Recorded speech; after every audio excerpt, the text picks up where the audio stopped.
Ladies and gentlemen, please know that my Adrian's name is Sarah. My special gift from God, the lovely lady there, number 7, table number 7.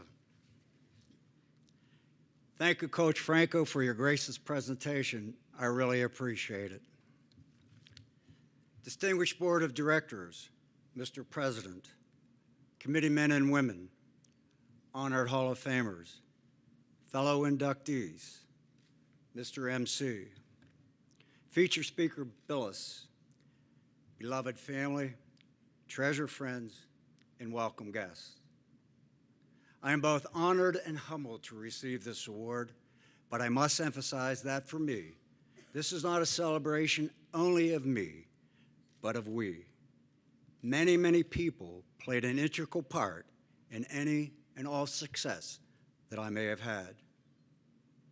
You know, this area has produced some mighty fine athletes and many outstanding football players over the years. And by chance, for me to be mentioned in the litany of names, even if on the back end and in a faint whisper, is an incredible feeling. Due to time restraints, I cannot acknowledge all here tonight who have helped me, but do know that I personally have tried my best to thank each and every one that I could and to recognize as many as possible for their inspiration. With that said, however, I would be remiss if I didn't recognize some. Foremost and always, I wish to thank the good Lord for all that He has done for me and continues to do for my family and I.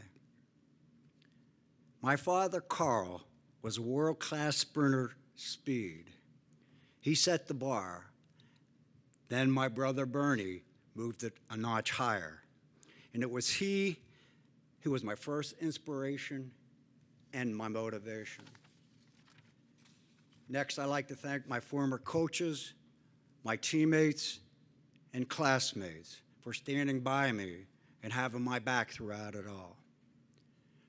Bob, Linda, Kay, and my former classmates who nominated me and petitioned the Hall of Fame. 3 great friends in Sandy, Mike, and Bill, who stood by me in good times and in bad. Mike Irwin was my defensive backfield coach at BG back in the day, who helped mold me into the DB that I became.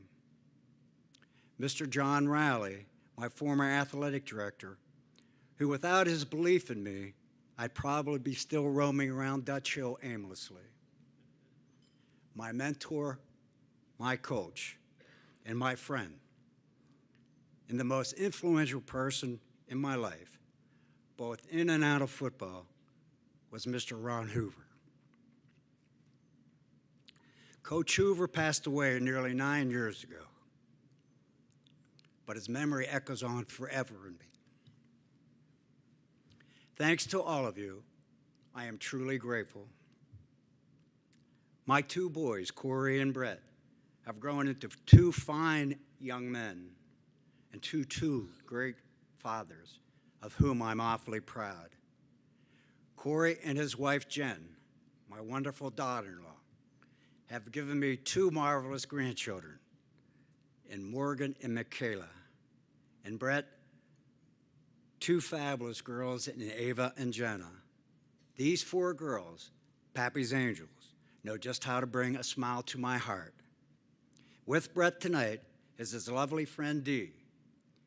Each of these 8, along with Sarah, my special angel, have been true gifts to me, of whom I treasure dearly. My son Brett, who too may be honored someday here by the Hall of Fame, had a mighty fine football career and being recognized by the Elton Amir as its 1993 Regional Defensive Player of the Year. A 4-year starter at DB for Slippery Rock University, placing on the Division II All-American team and finishing in the top 10 nationally in both kickoff returns and interceptions. Now Brett coaches the young men at Bishop Guilford Catholic High School as their defensive coordinator, who helped bring about 2 back-to-back state Pennsylvania football championships, and whose 2015 team threw 8 defensive shutouts.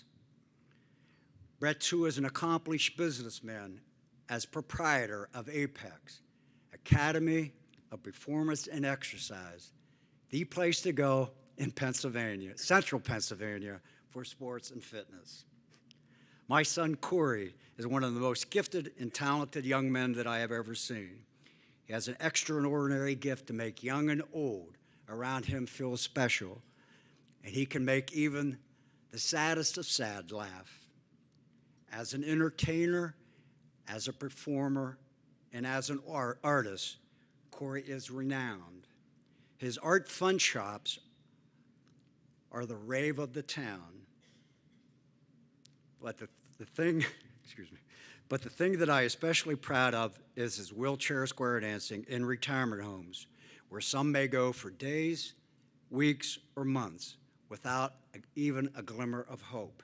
It brings chills running up and down my spine to see the residents having so much fun in realizing that Corey is leaving a smile in their heart that will last a long, long time. Before closing, may I say to you parents that are here tonight that coaching and the rules governing the safety of football players have come an awful long way. In my era, before they knew what they knew now about concussions, we were first taught to butt your heads in blocking and to put your nose in the face of the oncoming ball carriers. The movie Concussion presents a pretty good idea as to what football players back then were faced with.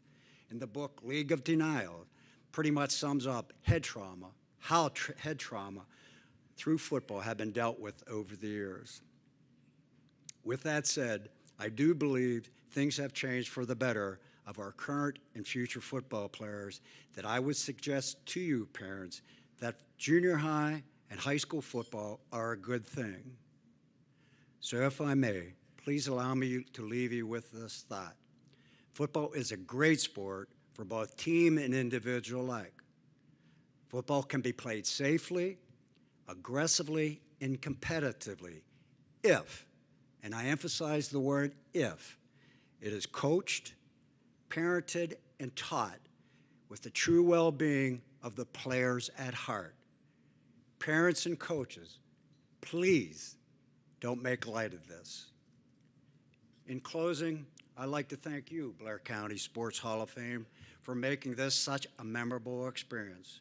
I am most grateful for, well, everything. Please know that I truly appreciate this recognition and all of you for making it happen.